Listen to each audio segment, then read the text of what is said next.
త్వరలోనే మార్కెట్లోకి కొత్త 10, 500 రూపాయల నోట్లను అందుబాటులోకి తీసుకురాబోతున్న ప్రభుత్వం. మరి ఈ కొత్త నోట్లలో ఎటువంటి మార్పులు ఉండబోతున్నాయి? కొత్త నోట్ల ఎంట్రీ ఇస్తే పాత నోట్లు చెల్లవా? ఇప్పుడు మార్కెట్లోకి కొత్త నోట్లు తీసుకురావడం వెనుక అసలు కారణం ఏమిటి? తెలుసుకునే ముందు వీడియోని లైక్ చేసి మా ఛానల్ని సబ్స్క్రైబ్ చేసుకోండి. ఆర్బీఐ గవర్నర్ సంజయ్ మల్హోత్రా సంతకంతో 10 రూపాయలు, 500 రూపాయల కొత్త నోట్లను విడుదల చేయనుంది. కొత్త డిజైన్లో గులాబీ, గోధుమ రంగులో 10 రూపాయల నోటు, ఆకుపచ్చ, బూడిద రంగులోనే 500 రూపాయల నోటు ఉంటాయి. పాత నోట్లు కూడా చెల్లుబాటులో ఉంటాయని ఆర్బీఐ క్లారిటీ ఇచ్చింది.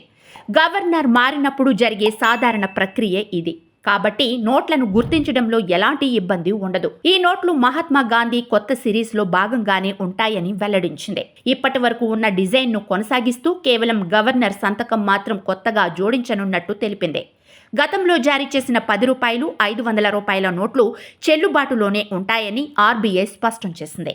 ఈ ప్రకటనతో కొత్త గవర్నర్ హయాంలో అన్ని ప్రధాన డినామినేషన్ నోట్లను అప్డేట్ చేసే ప్రక్రియలో మరో అడుగు ముందుకు వేసినట్లు అయింది.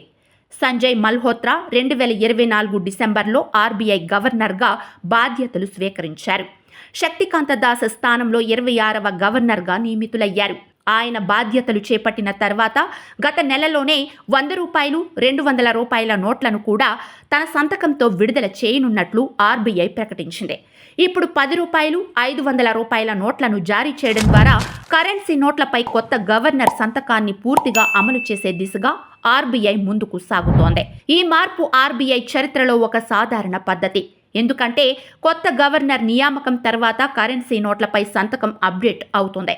ఈ నోట్లు ఇప్పటి వరకు ఉన్న డిజైన్నే పోలి ఉంటాయి.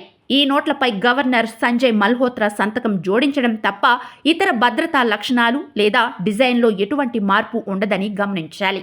ఈ నోట్లు బ్యాంకులు, ఏటీఎంలు, సాధారణ లావాదేవీల ద్వారా క్రమంగా ప్రజలకు అందుబాటులోకి వస్తాయి.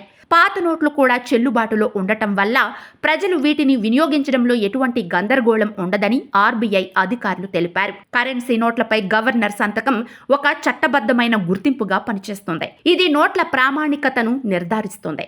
దేశ ఆర్థిక వ్యవస్థలో విశ్వసనీయతను కాపాడుతుంది. గతంలో శక్తికాంత దాస్ సంతకంతో జారీ చేసిన నోట్లు ఇప్పటికీ చెల్లుబాటులో ఉన్నాయి. కానీ కొత్త సంతకంతో జారీ చేసే నోట్లు క్రమంగా వాటి స్థానంలోకి వస్తాయి. ఈ కొత్త నోట్ల విడుదలతో స్థానిక వ్యాపారులు, చిల్లర వ్యాపారులు, సామాన్య ప్రజలు కొత్త సంతకంతో ఉన్న నోట్లను గమనించవచ్చు. రిజర్వ్ బ్యాంక్, కేంద్ర ప్రభుత్వం ఇతర వాటాదారులతో సంప్రదించి 1 సంవత్సరానికి అవసరమైన నోట్ల పరిమాణాన్ని డినామినేషన్ వారీగా అంచనా వేస్తుంది. నోట్ల సరఫరా కోసం వివిధ కరెన్సీ ప్రింటింగ్ ప్రెస్లకు ఇండెంట్లను ఉంచుతుంది. రిజర్వ్ బ్యాంక్ తన క్లీన్ నోట్ పాలసీ ప్రకారం ప్రజలకు మంచి నాణ్యత గల బ్యాంక్ నోట్లను అందుబాటులో ఉంచుతుంది.